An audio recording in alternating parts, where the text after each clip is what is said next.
Vamos a seguir con el estudio expositivo del Evangelio según San Lucas y vamos a buscar Mateo 11 y vamos a leer los versos 11, 13 y 14. Si usted no se quiere hacer bolas, en la pizarra está el texto, porque me salté el 12. Solo necesito hacer énfasis en el 11, el 13 y el 14. Y dice el texto así, está en Reina Valera. Dice, de cierto os digo, entre los que nacen de mujer, no se ha levantado otro mayor que Juan el Bautista, pero el más pequeño en el reino de los cielos, mayor es que él. Porque todos los profetas, y esta es la parte importante, porque todos los profetas y la ley profetizaron hasta Juan. Y si queréis recibirlo, él es aquel Elías que había de venir. Gracias te damos, Dios, en esta mañana. Te pedimos que tú bendigas tu pueblo, que tú bendigas, que tú nos bendigas a través de tu palabra y sobre todo que podamos practicarla, Señor. Porque conocerla, aunque es difícil, se puede lograr. Pero cuando pasamos de la teoría a la práctica es donde todo se complica. Y es donde necesitamos de tu ayuda y necesitamos de tu poder. Ayúdanos a practicar tu palabra, Señor, y a ser hijos tuyos de verdad. En el nombre de Jesús, amén. Gracias, Señor.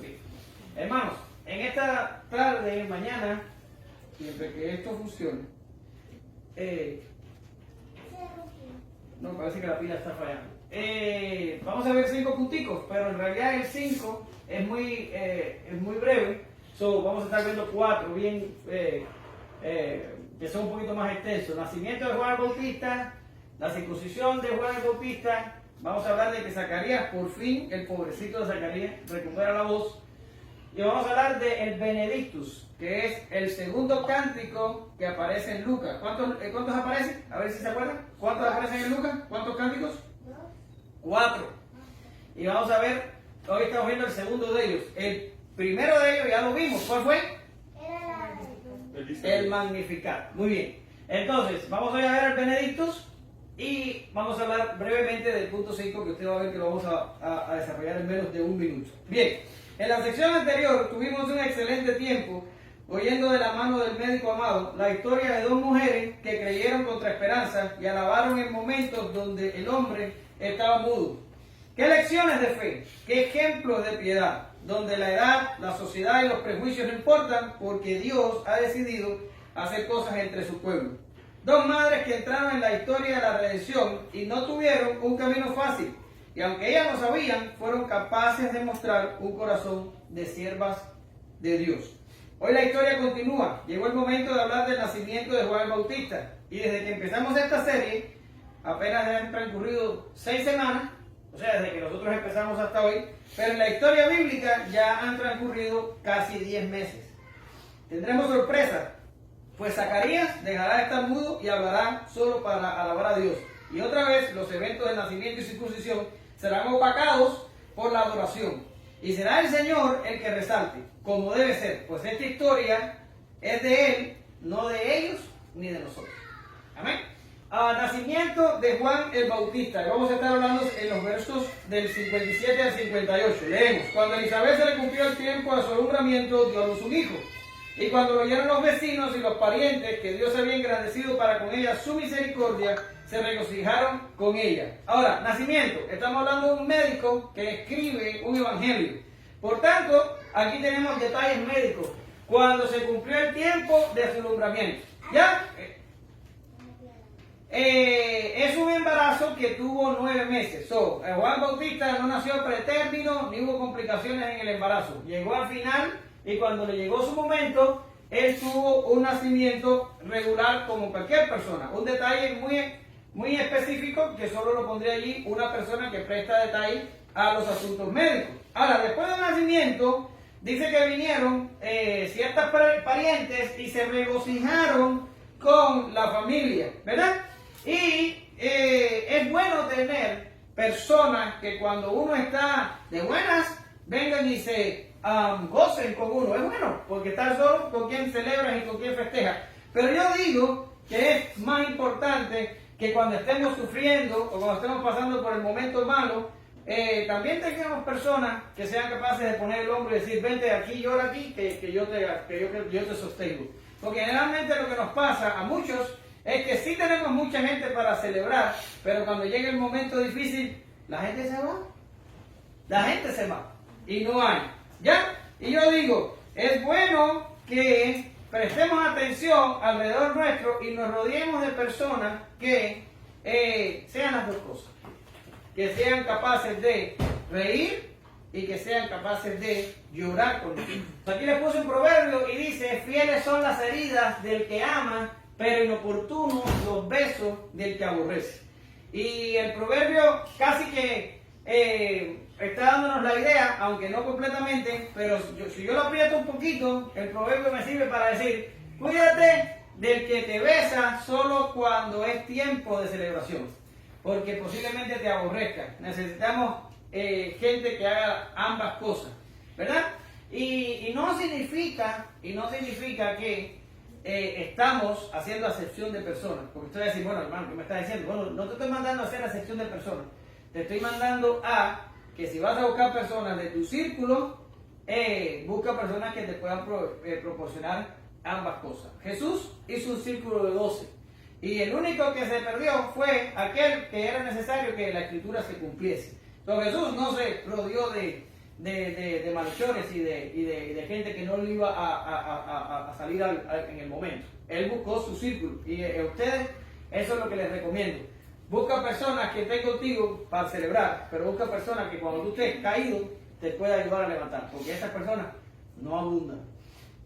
Dice Pablo en Romanos 12:15, gozaos con los que se gozan, llorad con los que lloran. Parece que Pablo entendió la importancia de ambas, la importancia de que cuando hay que festejar, pero cuando hay que llorar. Y si tenemos un hermano caído, es un hermano por el que tenemos que llorar y que tenemos que sufrir. No entiendo las congregaciones que son de domingo nada más, que vienen, se reúnen, todo parece maravilloso, pero después todo el mundo se va a casa y cuando se van a casa ya no importa, hasta el próximo domingo que vuelvan a estar unidos y entonces vuelvan a funcionar. Eso es para mí una hipocresía total. Nosotros tenemos que lograr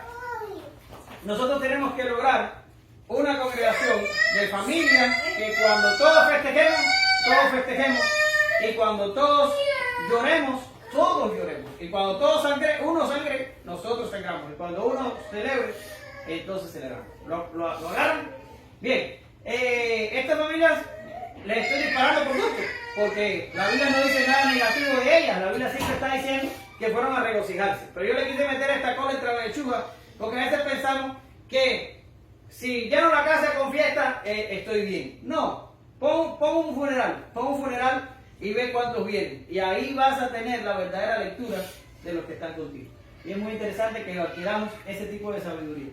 Ahora, Dios había tenido misericordia. Esto es crucial, porque yo siempre les invito a que ustedes busquen el contexto y le presten mucha atención. ¿Y cuál es el contexto aquí? El contexto aquí es un niño que ha nacido, ¿verdad? El contexto aquí es una madre y un padre de edad avanzada que no podían tener hijos, ¿verdad que sí? Y de momento sale embarazada la mujer, de momento esa mujer logra el embarazo y de momento esa mujer pare a su hijo. Ahora, si usted va a un lugar donde ha sucedido exactamente eso, ¿dónde usted centra la atención? En el niño, ¿verdad? Yo he visto a las mujeres se ponen bien raras cuando van a este tipo de lugares. Sorry. Pero llegan y dicen, ¡ay, qué chulo está! Mira las manitos y el dedito y el piecito, se parece al papá. Yo nunca he logrado ver que un niño recién nacido se parezca a alguien. Yo realmente no veo que se parece a nadie, pero las mujeres tienen una cosa especial que ellas ven y dicen, se parece al abuelo, al tío, al padre, que no sé qué. Y yo me quedo así y yo digo, ok, yo lo entendí. Bien, pero eso es lo que normalmente uno hace. Pero vean aquí lo que sucede. Y la gente va y dice que se regocijó de que Dios había tenido misericordia. Y yo digo, wow, porque esta gente tenía centrada la cabeza en lo que verdaderamente tenían que centrar la atención. ¿Cuál era el efecto de todo lo que estaba pasando? Bueno, pues que había nacido Juan. Pero ¿cuál era la causa? La causa era que Dios había tenido misericordia. Y esta gente no se estaba gozando por Juan solamente, sino que estaban glorificando a Dios porque Dios había tenido misericordia de la pareja. ¿Se dan cuenta? No estaban poniendo la atención en Juan, o en el dedito, o en el piecito, o a qué se parecía. Ellos estaban poniendo la atención en que Dios había tenido misericordia. Y yo digo, y está aquí en la pizarra, cosa triste es quitar nuestra mirada de Dios, la fuente de todas nuestras bendiciones, y en un acto de traición e idolatría comencemos a alabar a las dádivas antes que al dador. ¿Lo ven? Y esto es un problema de los hombres. Es un problema de los hombres, que Dios empieza a dar cosas, y no me estoy refiriendo a cosas materiales. Estoy hablando de un hijo, o estoy hablando de una persona que pueda recibir una sanidad como respuesta a la oración, o estoy hablando de cualquier cosa, un trámite que usted quiera hacer, lo que sea. Incluso pudiera estar hablando de algo material. Pero la gente recibe eso y en vez de darle la gloria a Dios, entonces se centra en lo recibido y se olvida de Dios. Se centra en lo recibido y lo convierte en su Dios. ¿Lo ven? Por eso que yo digo, cosa triste es quitar la mirada del dador. Del dador. Y desde el punto de vista de que Dios es dador, Dios nos los da absolutamente todo. Pero no estoy hablando de mí. No estoy ni siquiera hablando de ti. Estoy hablando de mi vecino de aquí o del de aquí. Dios se los da absolutamente todo. Hasta el aire que respira. La fuerza de sus pulmones para respirar. La energía con la que se mueve. Dios se los da. La fuerza para practicar el pecado con el que practican por su maldad. Dios le da la fuerza. Por increíble que parezca. Cuando Satanás se le aparece a Jesús y le dice, adórame, yo te voy a dar todos los reinos del mundo. ¿Qué le dice Jesús? Al Señor, tu Dios, adorarás y solo a Él servirás. Quiere decir que Dios es Dios de Satanás. ¿Lo ven? Pues todo lo recibido, lo recibimos de Dios. Todos los hombres, lo que tienen, bueno, lo bueno, no estoy hablando de lo malo, qué bueno que acabo de hacer la aclaración. Todo lo bueno que tienen los hombres, todos los dones, todas las posesiones, los años de vida, absolutamente todo, lo recibimos de Dios. Y qué idolatría terrible es cuando pensamos que somos tenedores de algo, que lo hemos logrado por nuestra propia fuerza y quitamos nuestra vista del dador y nos centramos entonces en lo que, entre comillas, hemos logrado. Pero aquí esta gente no, esta gente estaba enfocada, esta gente estaba dando gracias a Dios porque había tenido de esta pareja de personas misericordia. ¿Lo ven? Ahora vamos a pasar a la circuncisión. Aconteció que al octavo día vinieron a circuncidar al niño y le llamaban por el nombre de su padre Zacarías. Pero respondiendo su madre dijo, no, se llamará Juan. Le dijeron, ¿por qué? No hay nadie en su parentela que se llame con este nombre. Entonces preguntaron por señas a su padre cómo le querría llamar. Y pidiendo una tabilla, escribió y dijo, Juan es su nombre. Y todos se maravillaron. Ahora vamos a hablar un momentico de la circuncisión, porque yo sé que ustedes saben lo que es la circuncisión, pero por si acaso yo voy a explicarlo. La circuncisión era la señal del pacto de Dios con la descendencia de Abraham. Y consistía en que al octavo día de nacido el niño, o sea, el niño nacía, se contaban 8 días, se le cogía el prepucio de su pene y se cortaba. ¿Ya? Ahora, esto se hacía en el octavo día y esto significaba que ese niño estaba entrando en la familia del Padre. El único pueblo de la antigüedad que hacía una ceremonia como esta era el pueblo judío. Porque generalmente los otros pueblos de alrededor, cuando la ceremonia que se hacía era la ceremonia en la que se suponía que el niño pasaba de niño a hombre, pero se hacía un poquito más adelante, no se hacía al octavo día de nacido. Génesis 17 del 10 al 12 dice, este es mi pacto que guardéis entre mí y vosotros y tu descendencia. ¿Te das cuenta, Martín? Que guardéis entre mí, Dios, y vosotros y tu descendencia después de ti. Será circuncidado todo varón entre vosotros, circuncidaréis pues la carne de vuestro prepucio y será señal del pacto entre mí y vosotros, y de edad de 8 días será circuncidado todo varón entre vosotros por vuestras generaciones, el nacido en casa y el comprado por dinero a cualquier extranjero que no fuera de tu linaje. Quiere decir, todo niño que entre al pueblo judío tiene que ser circuncidado. ¿Ok? Ahora, eso es lo que le está pasando a Juan aquí. A Juan cumple los 8 días. Espérenme. Y esto había que hacerlo incluso si el octavo día caía el día de reposo. pueden buscar después, aunque está en el estudio, yo se los mando siempre, Juan 7:23, y van a ver que Jesús hace alusión a esto, que en el día de reposo circuncidaba al que tenía que ser circuncidado. Esto no se violaba, ni siquiera por el día de reposo.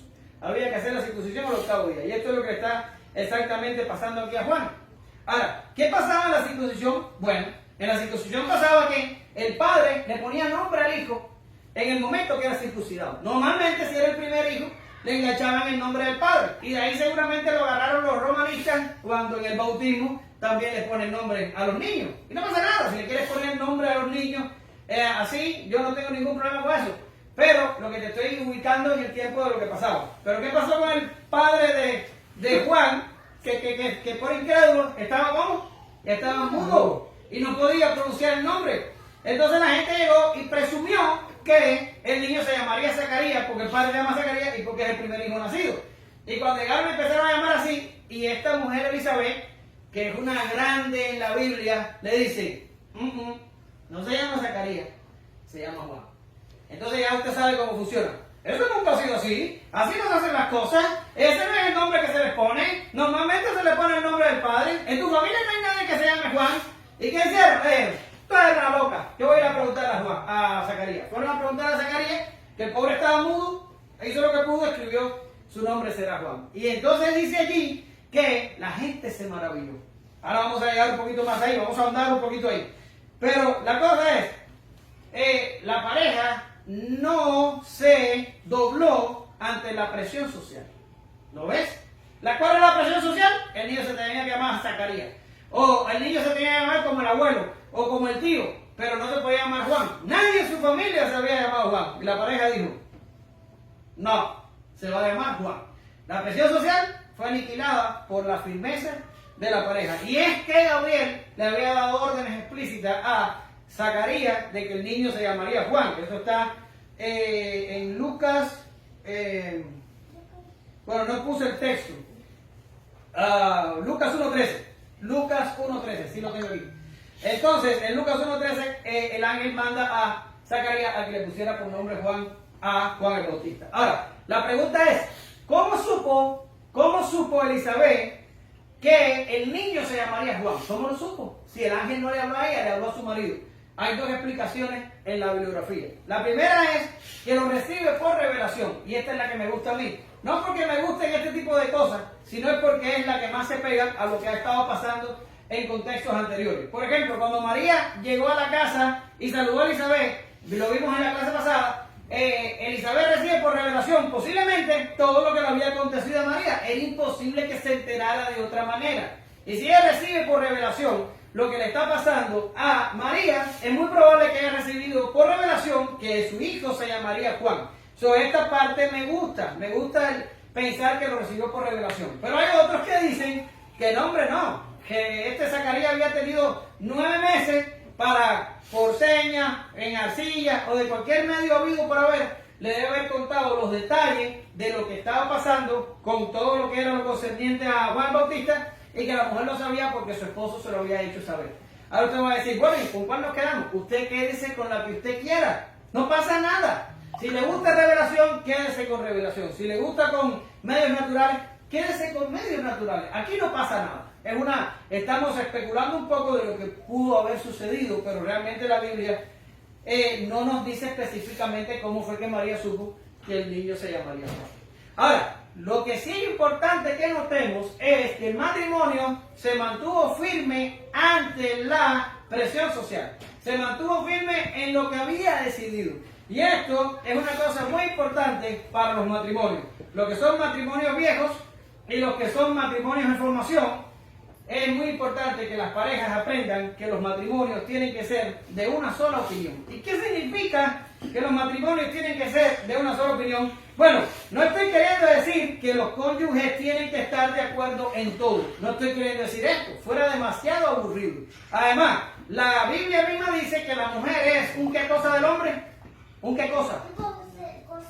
Ayuda idónea. Un complemento, ¿verdad? Es una ayuda idónea. La mujer debe complementar al hombre. Donde el hombre es bueno, la mujer no trae ese complemento. Pero donde el hombre falla, donde el hombre que se queda corto, ahí viene la mujer a complementar. Esta es la idea del matrimonio, doctor. El matrimonio no es una guerra de iguales que se fajan a ver quién es el mejor. No, el matrimonio es una, vamos a decir, una corporación de complementos que se unen para formar una sola carne que funciona en su totalidad. ¿Lo ven? Eso no estamos diciendo que ahora a mí me gusta el azul y a nadie le tiene que gustar el azul. Y si yo como carne de vaca, nadie tiene que comer carne de vaca. Sería ridículo. Pero estoy diciendo que en la toma de decisiones, sobre todo en aquellas que son importantes, la pareja debe tener un consenso firme de que ambos puedan, que ambos puedan defender y sostener. Y yo digo, una pareja dividida que usted ve que uno quiere coger para el norte y el otro quiere coger para el sur, y esto pasa absolutamente en todo momento, es lo que yo le pongo ahí. Un matrimonio dividido en estos asuntos no le faltará el sufrimiento. Matrimonios queridos, tenemos que llegar a lograr que nuestras parejas tengan consenso. Sobre los matrimonios tenemos que lograr eso. Tenemos que lograr que los dos tengamos un consenso. Tampoco es que yo diga, aquí se hace lo que yo quiera. No es así. Hay que llegar a un consenso. Hay que tomar la decisión los dos, como esta pareja dijo. ¿Cómo se va a llamar el niño? Se va a llamar Juan. ¿Y cómo se va a llamar el niño? Se va a llamar Juan. Juan se va a llamar. La gente alrededor empezó a fastidiar, que eso generalmente es lo que pasa. ¿Y la pareja cómo se mantuvo? Firme. Ay, ¿tú vas a sacar a tus hijos de la escuela? ¿Y la pareja? Firme. Ay, ¿y tus hijos te vienen de la iglesia? ¿Y la pareja? Firme. Inconmovible. Porque si viene la suegra y empieza a cambiar la cosa, o si viene el hermano, o el primo, o el vecino, o el amigo, y ya te cambia la opinión, es un matrimonio al que no le va a faltar el sufrimiento. Debemos de construir matrimonio de una sola opinión. ¿Ok? Bien, vamos a irnos de aquí y vamos a hablar de que Zacarías recupera la voz. Del 64 al 66. Al momento fue abierta su boca y suelta su lengua y habló bendiciendo a Dios. Y se llenaron de temor todos sus vecinos, y en las montañas de Judea se divulgaron estas cosas. Y todos los que oían las guardaban en su corazón diciendo, ¿quién será este niño? La mano del Señor está, que la mano del Señor está sobre él. Ahora, ¿qué está pasando aquí? Zacarías dice en la silla, se va a llamar Juan. Y cuando la gente se maravilla, Zacarías empieza a hablar, ¿verdad? Al momento. Ahora, Zacarías vivió por un proceso de incredulidad, de la incredulidad a la credulidad. En la primera clase, segunda clase, vimos que él no creyó el anuncio del ángel. El ángel lo reprende con mudez. Allí mismo en el santuario, sale del santuario y no pudo hacer la bendición sumo sacerdotal. Todo eso ya lo vimos ya. Y cuando él ya se termina el tiempo de servicio en el templo y él regresa a su ciudad, ¿qué fue lo primero que hizo? Se llevó a su mujer y embarazó a su mujer. Ahora, yo dije, este hombre tiene que haber creído, ¿verdad? Tiene que haber creído al momento de acercarse a la mujer y embarazarla, porque las mujeres no se embarazan por Bluetooth, hay que hacer cosas para embarazarlas. Entonces tuvo que creer, y más que era un hombre de avanzada edad, tuvo que creer para acercarse a él, así le pasó a Abraham. Ahora, usted se imagina, porque yo viví así todos mis embarazos. Bueno, sí, eran míos, porque mi mujer era la que estaba embarazada. Y yo decía, ay Dios mío, si le falta un dedo, o si le falta el hígado, o si tiene el corazón con una tetralogía de Fallot, o si viene con espina bífida, o si no sé qué. Y yo viví los 9 meses que hasta el pelo se me cambió para blanco, porque me preocupaba todo eso. Y yo me imagino que Zacarías debe haber vivido una cosa similar. Debe haber dicho, no, nosotros no vamos a lograr esto, si esta mujer está pasada de edad, y tú verás que va a abortar, o tú verás que no sé qué. Si se da cuenta, esta mujer se pasó los primeros 5 meses en su casa sin salir, porque estaban hasta asustados de lo que estaba pasando con ellos. Quiere decir, fue unos 9 meses, me imagino, para ellos, luchando entre creerle las palabras al ángel, que ya era una cosa que ellos daban por perdida, a creerle al ángel y no creerle porque todas las circunstancias parecían adversas. Y tú vas a decir, wow, ¿le pasó a Zacarías? Y dices, sí, wow, nos puede pasar a nosotros. Y no es que nos puede pasar, nos va a pasar en cualquier momento de nuestra vida. Es más, nos ha pasado. Nos puede faltar la fe. Eso no significa que Dios nos va a mandar al infierno. Eso no significa que no somos creyentes. Significa que vamos a atravesar momentos de la vida en que no vamos a tener la fe para seguir. Ya, pero les traje dos ejemplos para que usted tenga esperanza cuando este día llegue. Porque son dos tratos diferentes de Dios con respecto a el objeto de su amor. Dense cuenta, mire, les trae dos ejemplos. El ejemplo de Pedro, cuando fue a pasar por los eventos de la negación de Jesús. Usted está familiarizado con esa historia. Y Jesús le dice a Pedro, Simón, Simón, he aquí Satanás os ha pedido para zarandearos como a trigo. Y ahora viene lo importante, y dice, pero yo he rogado, te das cuenta cómo es Dios, yo he rogado que tu fe no falte y una vez vuelto, confirma a tus hermanos. El Señor sabía que Pedro iba a echarla a perder bastante, la iba a echar a perder. Y estoy diciendo un eufemismo, porque si lo digo como es, se va a oír mal. Pero la hizo mala Pedro. Pero Jesús, ¿qué dijo? No, este es Pedro, este ha sido uno de los que me dio el Padre, este no se pierde en el proceso. La va a echar a perder bastante, pero no se pierde en el proceso. Yo oro, Jesús ora para que la fe de Pedro no falte. Y Pedro pasa, horrible lo que pasó, ya usted sabe, negó al Señor 3 veces, y pasó por todo aquello, lloró amargamente, después fue restaurado. Sin embargo, su fe, aunque se estremeció, el hombre pasó de punto A a punto B. ¿Lo ven? Y pasó. Ahora, le traigo otra historia. Segundo de Reyes 7, del 19 al 20. Está contando los eventos de que hubo un sitio en Samaria y estaban pasando cosas terribles en la ciudad. Y Eliseo da una profecía y dice que al otro día toda la ciudad iba a ser vendido muy barato y que las cosas iban a cambiar radicalmente. Y un príncipe de la ciudad, sobre el cual el rey se apoyaba, el príncipe se burla del profeta y le dice, si Dios abre la ventana de los cielos, esto podría pasar. O sea, él se burla de la profecía de Eliseo. Y Eliseo le dice una frase muy fuerte y le dice, he aquí, tú lo verás, pero tú no te beneficiarás de ello. Y ya al final de la historia, el texto que te traigo, segundo de Reyes 7, del 19 al 20, dice, a lo cual aquel príncipe que había respondido al varón de Dios diciendo, si Jehová hiciese ventanas en el cielo, ¿pudiera suceder esto? Y él le dijo, he aquí tú lo verás, mas no comerás de ello. Escucha lo que dice la Biblia. Y le sucedió así, porque el pueblo le atropelló a la entrada y murió. Les traemos historia. Dos hombres que le falta la fe en un determinado momento de la vida. Pero en uno, Dios, la segunda persona de la Trinidad, ora para que su fe no falte y va a través, se da cabezazo, pero pasa a través de la prueba. Pero vemos otro hombre que le falta la fe en un momento importante de su vida, pero la disposición aquí de Dios es diferente. En Pedro la disposición es para salvar. En este hombre la disposición es para condenar. Y el profeta le dice, tú lo vas a ver con tus ojos, pero tú no te vas a beneficiar. Y dice que la multitud lo apretó en la puerta y lo mató. Y esto de la multitud apretándolo en la puerta es algo sumamente casual. O sea, es algo que no fue que alguien dijo, vamos a matarlo porque no creemos. No. Lo que pasó aquí fue lo siguiente. La gente se enteró que el campamento sirio, todos se habían ido por algo que había sucedido, porque Dios lo había provocado, y que allí estaba todo el campamento con comida, con vino, con dinero, con plata, con todo. Y la gente salió, todos por la puerta de la ciudad, corriendo para poder ir al campamento sirio a agarrar todo aquello. Y en la estampida de personas estaba el hombre en la puerta y la gente le pasó por ahí y lo mató. Fue algo no planificado, algo sumamente casual.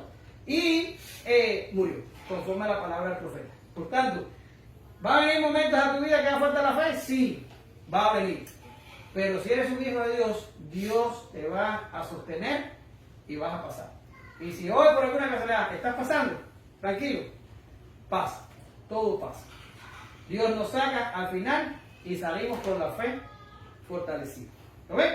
Ahora, este hombre tuvo una guerra de 9 meses, pero a los 9 meses le fue abierta su boca y suelta su lengua. Ahora, ¿por qué quise hacer énfasis en esto? Porque hay comentaristas que dicen que Zacarías no solo perdió la voz, sino que también era sordo. O sea, perdió la voz y el oído, como castigo del ángel. ¿Por qué razón? Porque cuando le tuvieron que preguntar cuál nombre le iba a poner a Juan, dice que le hablan por señas. Y yo en la clase que me correspondió hablar de esto, yo les digo a ustedes, yo no creo que el hombre haya sido sordo.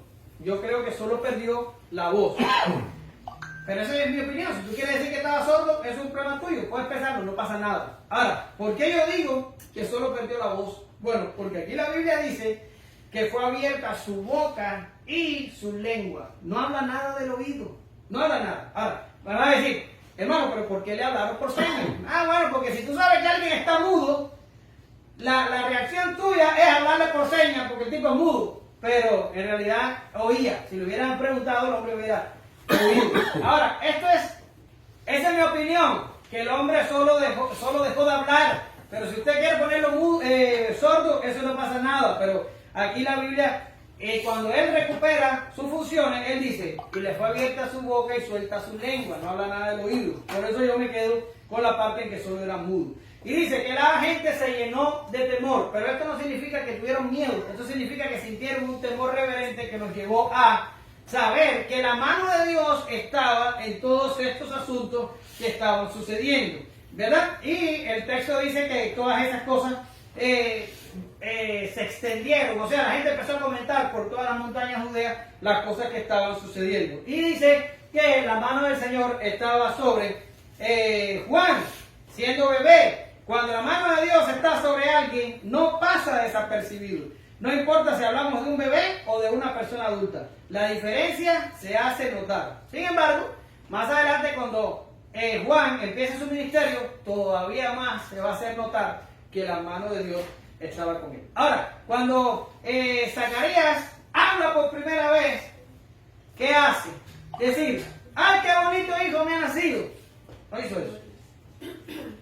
Alabó a Dios. Y es el Benedictus lo que pronuncia. O sea, su primera cosa que dice cuando él recibe la voz es alabar o adorar, como usted quiera decirle, a Dios. Yo me acuerdo que cuando me mudé en el 19 para acá, le digo a mi prima, ¿no hay huracanes aquí? Y dice, no, aquí no hay huracanes.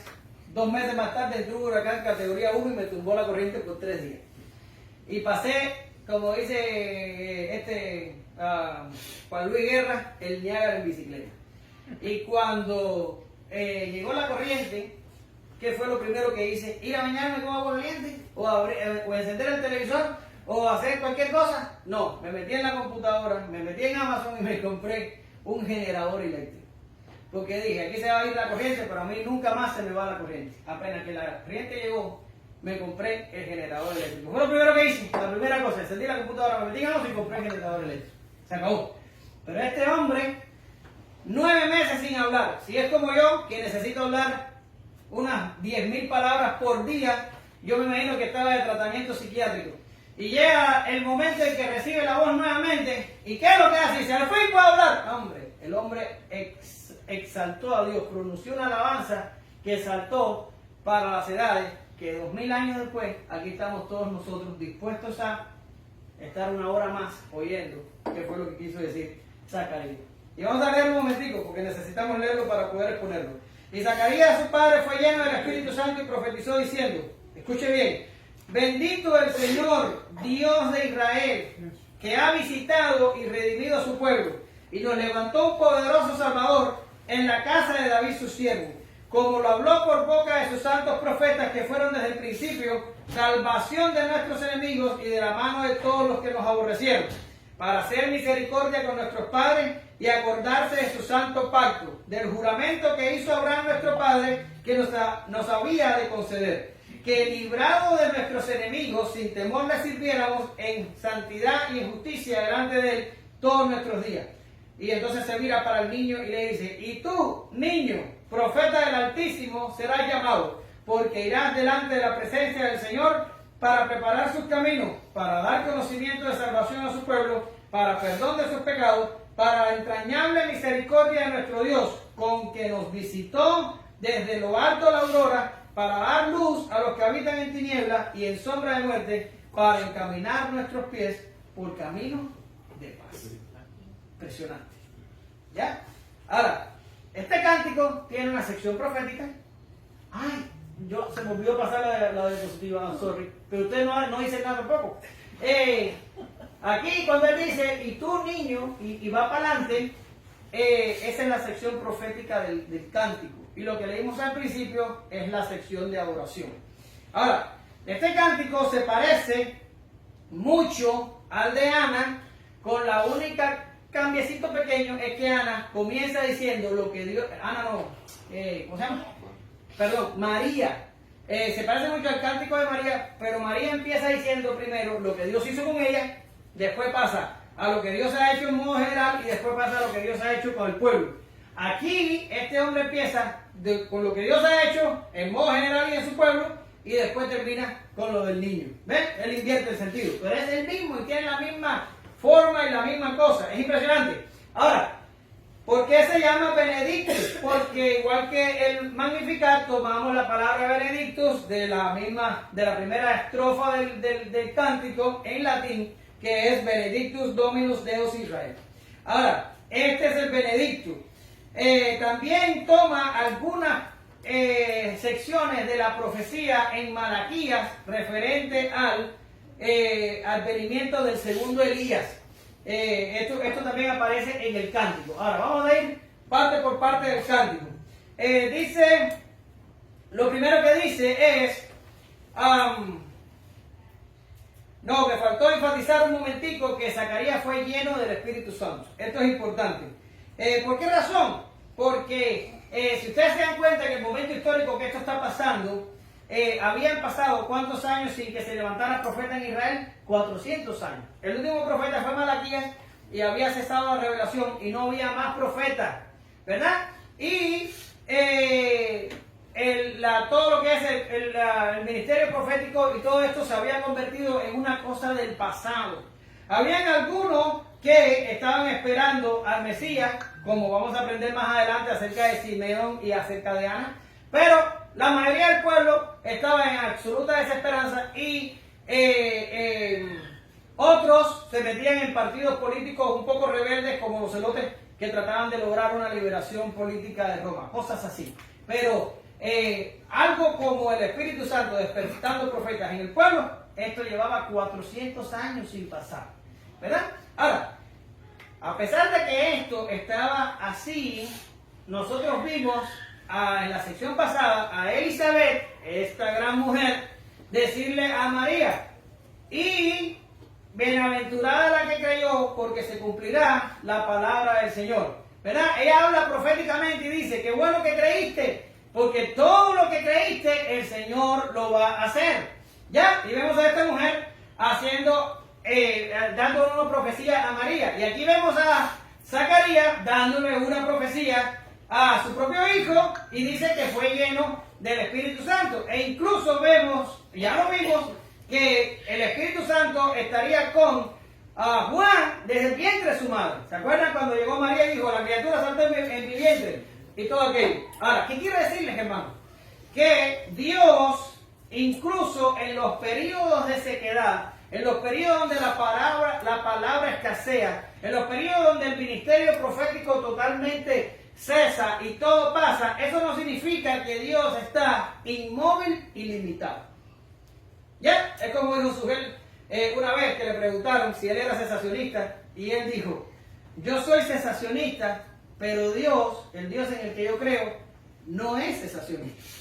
¿Y qué quiere decir él? Sí, yo creo que los dones extraordinarios del Espíritu Santo han cesado en este tiempo, pero yo creo en un Dios que va por encima de cualquier cosa que yo crea. Y si Él quiere hacer una cosa en un momento, lo hará, porque tiene el poder y puede hacerlo. ¿Lo ven?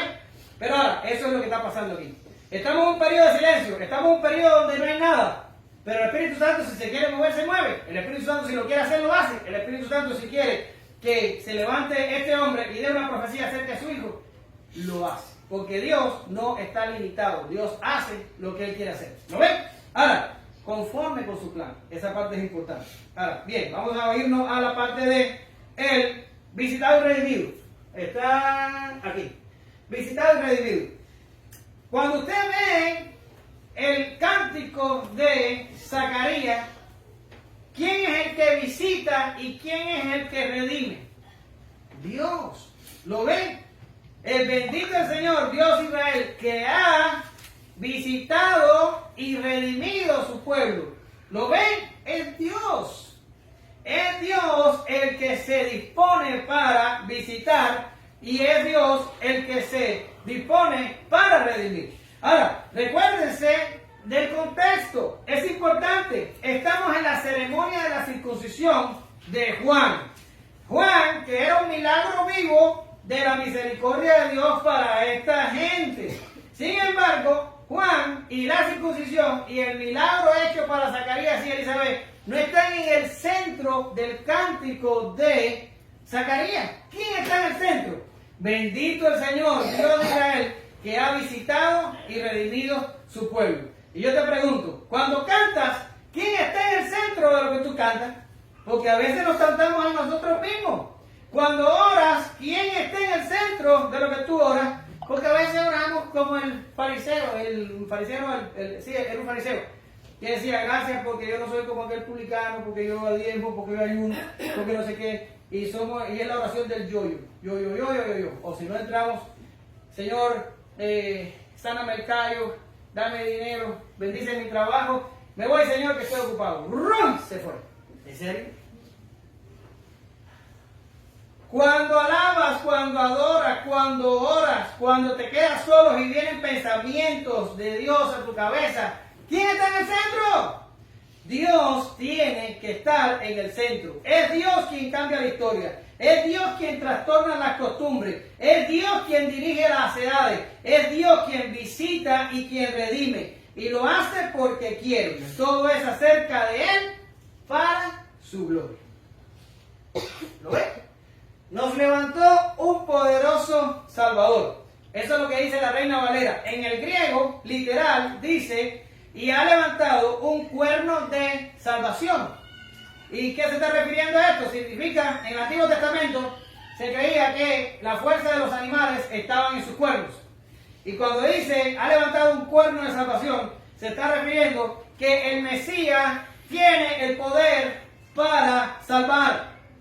Está diciendo que Dios es poderoso para salvar. Es lo que yo le explicaba ahorita a Mirna. La salvación es divina. El hombre no puede salvarse por sí mismo. El hombre carece del poder y de los medios para salvarse. La Biblia dice en Isaías 43:11, yo Jehová, y fuera de mí, ¿qué dice ahí? No hay quien salve. No te va a salvar nadie más. No te vas a salvar tú. No te va a salvar el Papa. No te va a salvar, no sé, Alá, o no te va a salvar Buda, o no te va a salvar María, incluso, según los romanistas, o no te va a salvar tus obras. Tus obras no te van a salvar. Tus obras lo que te van a es a fastidiar, porque nadie se salva por las obras. ¿Quién te va a salvar? A ver quién. Dios. Exacto. ¿Usted lo ve? Ya acaba de decir las conclusiones de la cosa. También usted puede buscar ahí Oseas 13:4 y Hechos 4:12. Hechos 4:12 conocidos por todos cuando dice, no hay otro nombre bajo el cielo dado a los hombres en el que podamos ser salvos, sino Jesucristo hombre. ¿Lo ven? Ahora, sigue diciendo Zacarías en la casa de David. Algunos comentaristas ven que cuando hace referencia aquí a la casa de David, los comentaristas dicen, mira, está haciendo referencia a que María tiene ascendencia davídica, porque en este momento en el que él está diciendo esto, José no está enterado todavía de lo que está pasando. José todavía no se ha casado con María, están desposados, pero no están casados.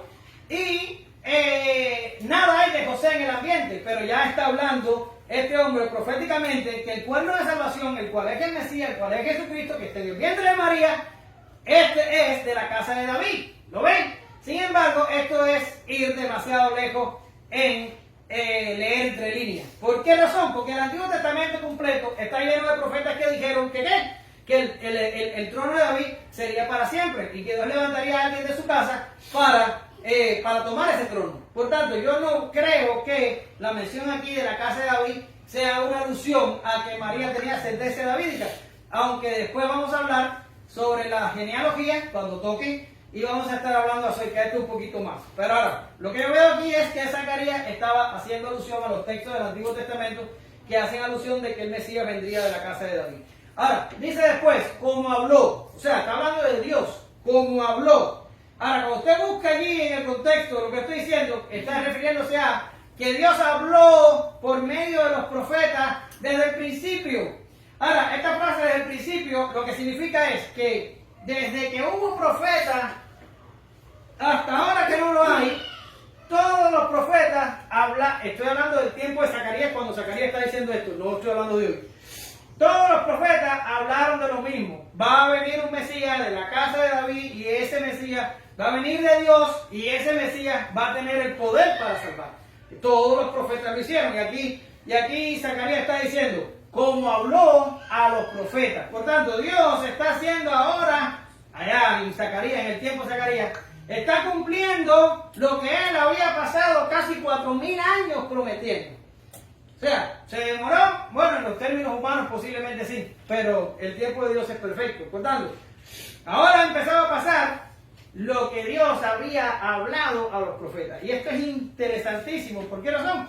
Porque nos enseña que Dios es fiel a sus promesas.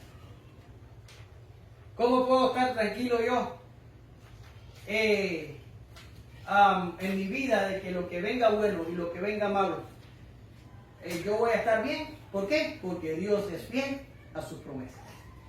¿Cómo estoy seguro yo de que yo voy a estar en el cielo si yo casi que me cuento trabajo, ir al trabajo y cumplir con lo que tengo que hacer? ¿Cómo voy a, un hombre tan cambiante como yo y tan difícil de obedecer como yo, cómo voy a hacer que voy a estar en el cielo? Porque no es por mi fuerza ni por lo que yo haga, es por las promesas de Dios en Jesucristo que me dicen que allí estaré. Es por Dios.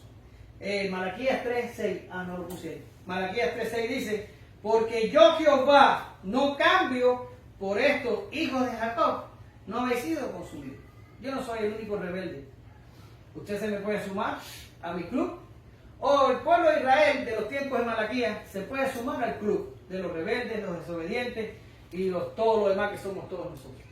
Pero Jehová le dice, ¿sabes por qué no has sido consumido? ¿Sabes por qué el juicio mío no se ha derramado sobre ti? Porque yo no cambio. Yo hice promesas por medio de profetas que vinieron antes que tú, que ti. Bueno, ya no sé cómo se dice, pero algo así. Y entonces prometí salvarte. Yo prometí salvarte. ¿Por qué estás hoy aquí? Porque Dios prometió salvarte. Nada más, no hay nada humano ahí. Acordarse del pacto es lo mismo que estamos hablando.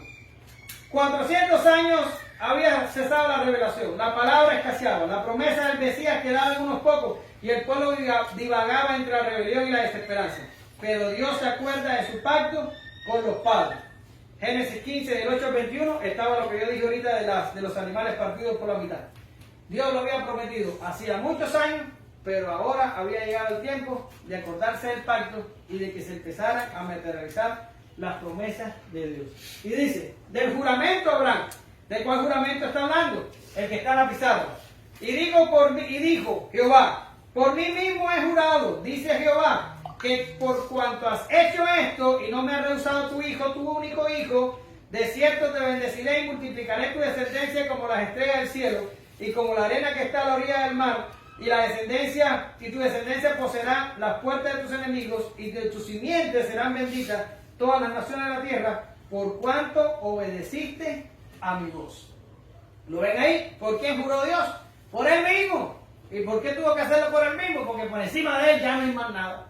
Entonces Dios juró por sí mismo que él iba a cumplir lo que había prometido a Abraham en Génesis 15, del 8 al 21. ¿Ven? Ahora vamos a ver algo importante que ya Abraham y yo el otro día, y Yesenia, hablamos sobre esto, y ahí mismo está en el texto clarito, y yo no lo planifiqué, pero ahí está. Y dice el inciso 7, librados ya le serviríamos en santidad y justicia. ¿Ves? Lo hablamos ya. ¿Qué significa? Que es exactamente en ese orden. Solo quien ha sido librado o salvado puede servir. Pero si a servir se dispone, ha de hacerlo en santidad y justicia.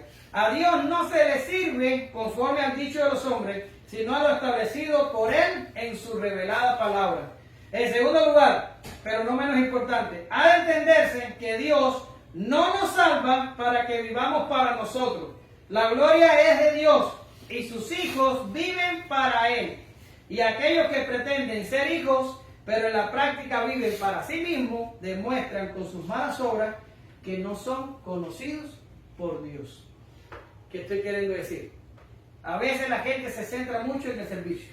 No, porque hay que servir a Dios, hay que servir a Dios.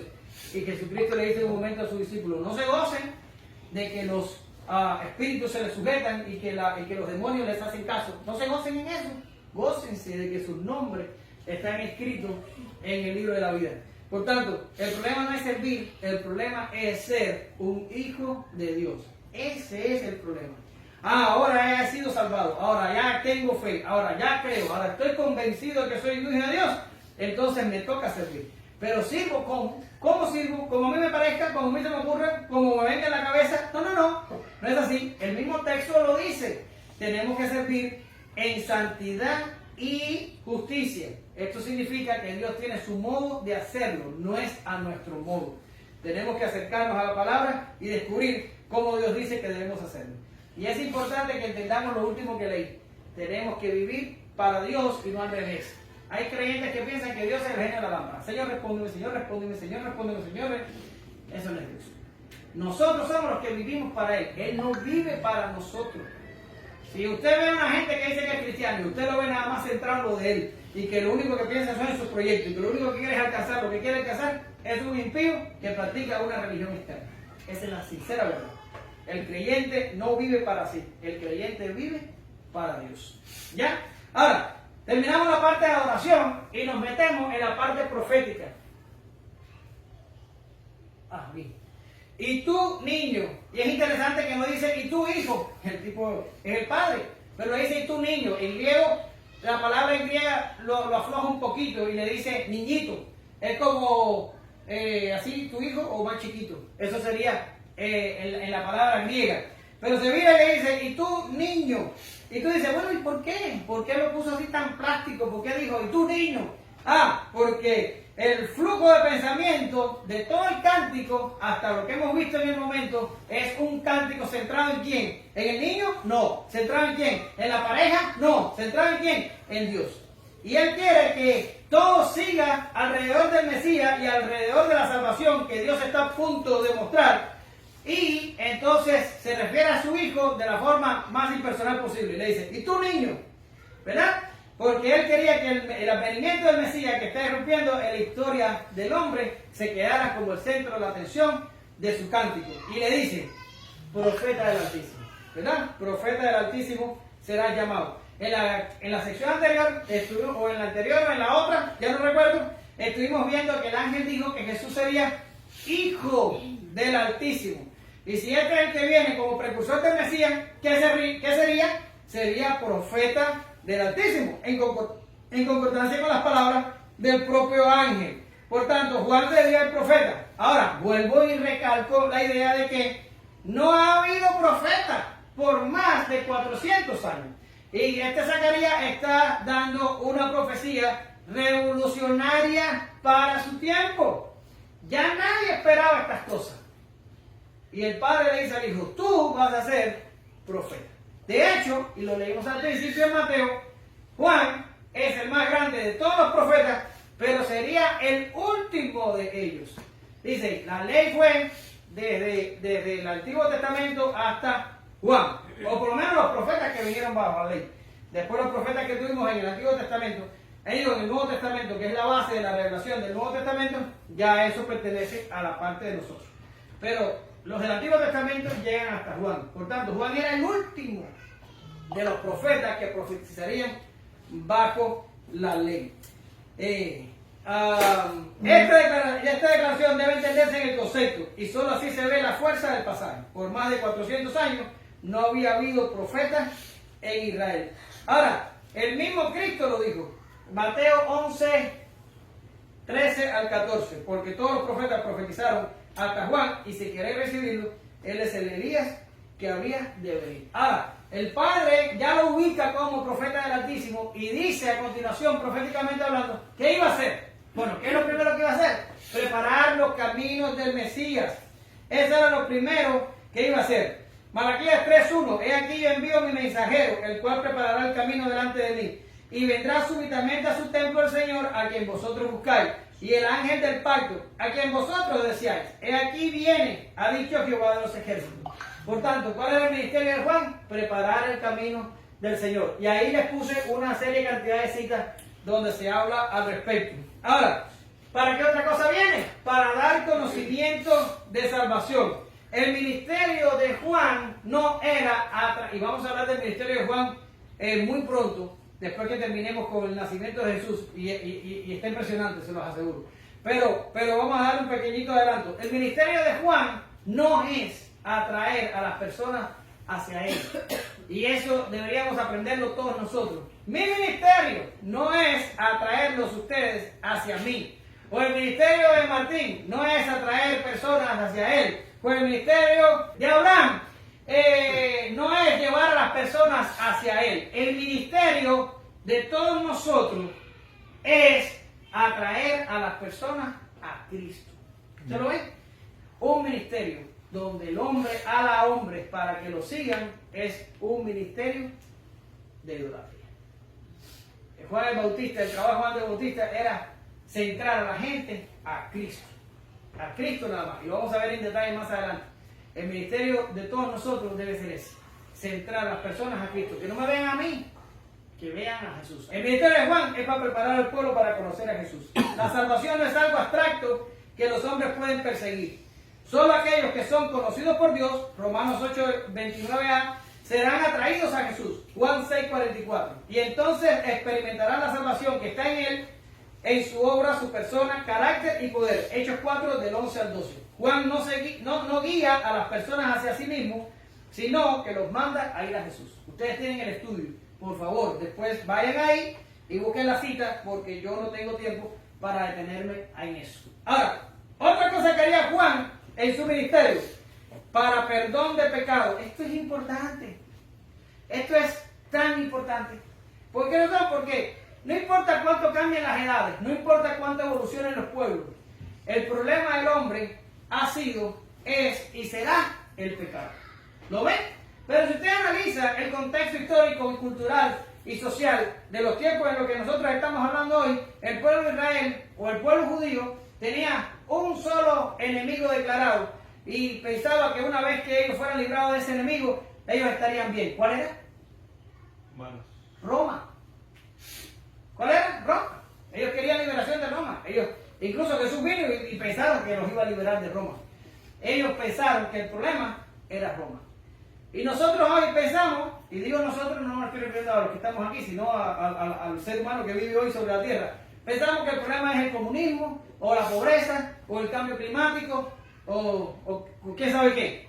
No. El problema antes y el problema hoy, el problema en tu matrimonio, el problema en tu relación con los hijos, el problema en tu trabajo, el problema conmigo. Todo problema se origina en el pecado.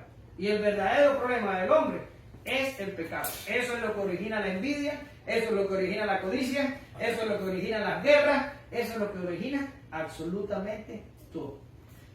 Y Juan viene advirtiendo al pueblo que lo que necesitan no es un libertador físico que los va a liberar del Roma físico. No.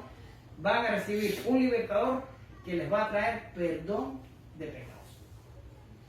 Perdón de pecados. El trabajo de Juan era formar un pueblo dispuesto a recibir el perdón que no le iba a dar Juan, que le iba a dar Jesús una vez que Jesús comenzara su ministerio. Ese es el problema del ser humano, el pecado.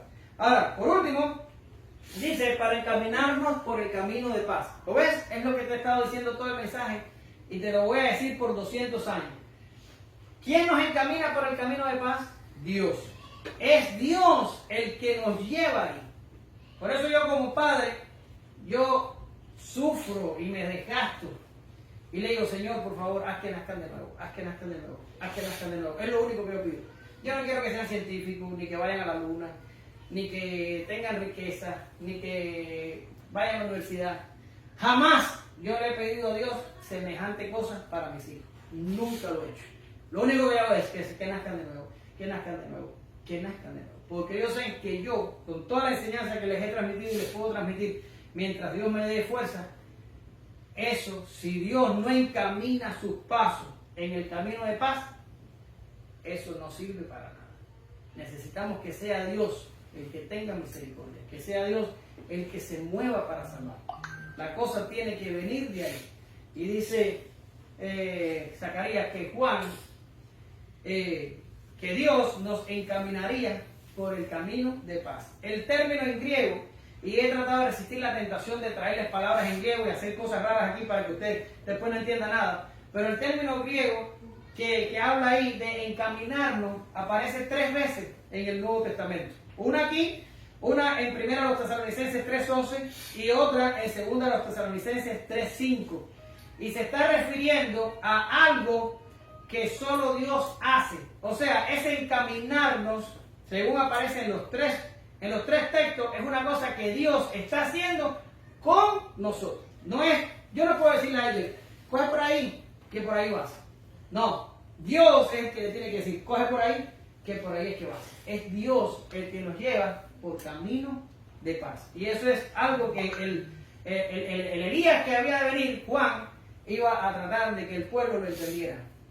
El que viene después de mí, que es antes que mí y que yo no soy digno de desatar la correa, Él los va a encaminar por el camino de paz. Mírenlo a Él, búsquenlo a Él, clámenle a Él, porque si no lo hacen con Él, están perdidos.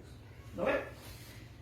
Gócese y alégrense que esto se acabó. La niñez de Juan el Bautista, Lucas del 1 al 80, y el niño crecía y se fortalecía en espíritu, y estuvo en lugares desiertos hasta el día de su manifestación en Israel. Es impresionante porque, ¿cuánto me demoré en leerlo? 5 segundos. Pero transcurren 30 años. Impresionante. Entre este texto que tenemos aquí, en Lucas 1:80, y Lucas 3:1, que es donde se retoma la historia de Juan el Bautista, pasan 30 años. ¿Ya? Parece que fue ayer que yo tenía 30 años. Bueno, no 30, no, 13 años. 30 años atrás yo tenía 13. ¿Quién tiene 13 aquí? Estamos cerca de los 13. Ya. Bien, el niño se crecía y se fortalecía en el espíritu. El típico médico, el típico detallista, el típico hombre que presta atención a los detalles. Juan aquí, en Lucas aquí está diciendo, de todo lo que he contado, ya no viene nada importante. Juan tuvo una niñez y una juventud normal, donde él creció y se fortaleció en el espíritu. Hay algunas discusiones de lo que significa se fortaleció en espíritu, pero en mi opinión son infructuosas y yo no los voy a enredar a ustedes con eso. Lo importante fue que el niño creció y se desarrolló como un niño normal, estuvo en lugares desiertos hasta el día que comenzó su ministerio público, y vamos a estar hablando de eso cuando hablemos en Lucas 3:1. Bien, vamos a concluir. ¿Qué despedida la de Zacarías y Elizabeth, perdón. A partir de ahora, ellos salen del relato lucano, pero nos han dejado toda una historia que nosotros apenas hemos rasgado la superficie. Este matrimonio se embarca ahora en la tarea de ser padre, y por lo que sabemos luego de Juan Bautista, podemos inferir que hicieron bien su trabajo. Y Zacarías fue restaurado desde la mudez, hasta la más cristocéntrica alabanza. ¿Cómo cerramos esta historia? Alabando a Dios por su obra, su fidelidad y su abundante gracia. ¿Y por qué lo hacemos? Porque eso fue exactamente lo que hicieron ellos. No se centraron en lo recibido, sino que glorificaron al dador y lo exaltaron a Él. Levantaron a Cristo para que todos pudieran verlo. Él es el Señor, Él es la esperanza de su pueblo. Y termino con el himno. Porque Él vive, triunfaré mañana. Porque Él vive, ya no hay temor. Porque yo sé que el futuro es suyo, la vida vale más y más solo por Él. Martín va a despedir en un momentico. Gracias te damos, Señor, en esta mañana. Y tú sabes, Señor, cuánto nos cuesta entender estas cosas. A todos. Porque somos tan empecinados y tan arrogantes que todavía pensamos que puede haber un lugar para nosotros. Pero no lo hay, Señor. Tu palabra no da cabida a que tú compartas tu gloria con nadie. Por tanto, mi petición en esta mañana para todos nosotros es: humíllanos, Señor. Humíllanos. Haznos entender nuestra bajeza, porque cuando estemos entendidos de cuán bajos estamos, entenderemos verdaderamente la necesidad que tenemos de ti. Y entonces nos moveremos en favor tuyo. Ayúdanos a entender esto, Señor. Ayúdanos a entender que esta es tu historia, que esta es tu gloria y que nosotros estamos aquí para levantarte en alto para que otros puedan verte. Ayúdanos a entender estas cosas, bendice a nuestras familias, a nuestros hijos y encamínanos a todos por el camino de paz. En el nombre de Jesús oramos, te damos gracias.